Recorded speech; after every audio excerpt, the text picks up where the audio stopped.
Hi, this is Brian. Welcome back to another Heroic Plus One. In our last series of Plus Ones, we've been having fun exploring our relationship to data and the science that shows how important it is we use that data wisely.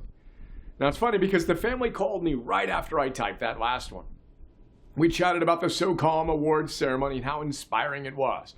In fact, I'm still buzzing from McRaven's speech and getting to spend some time with General Fenton and his awesome command team.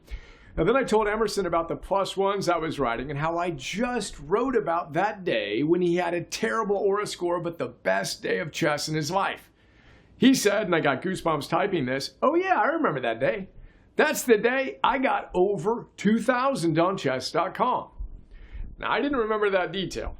And for the record, and at the risk of being immodest while feeling incredible pride in my not-so-little 11-year-old boy, getting your Chess.com rating over 2,000 is crazy.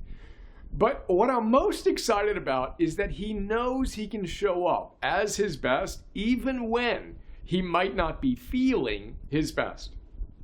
And you know who that makes me think of? Nope, got goosebumps again typing that. I think of Michael Phelps. One of the most powerful passages from his great book, No Limits, is all about how he could show up and perform at his best when he wasn't at his best.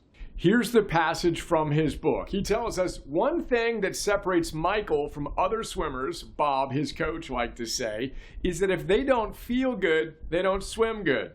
That's not the way it is for Michael. Michael, he says, performs no matter what he's feeling. He has practiced it for a long time. He knows exactly what he wants to get done, and he's able to compartmentalize what's important. Bob, Phelps says, with his seemingly endless collection of sayings, naturally has an acronym to describe the mental aspect to my racing. It's WIN. What's important now? And finally, he says it's true. When it comes down to it, when the time comes to focus and be mentally prepared, I can do whatever it takes to get there in any situation, end quote. Now, to be clear, I'm emphasizing this wisdom because I used to be that guy who needed to make sure I was perfectly bubble wrapped and controlling every variable in my life to show up as my best. If those variables weren't optimized, too often I'd flood the bank of rigidity, see this plus one on the importance of being flexible I link, and not show up as my best.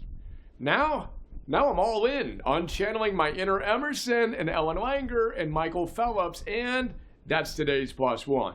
Let's use the data life and technology gives us to get a little clearer on the little things we can do to optimize and dominate today.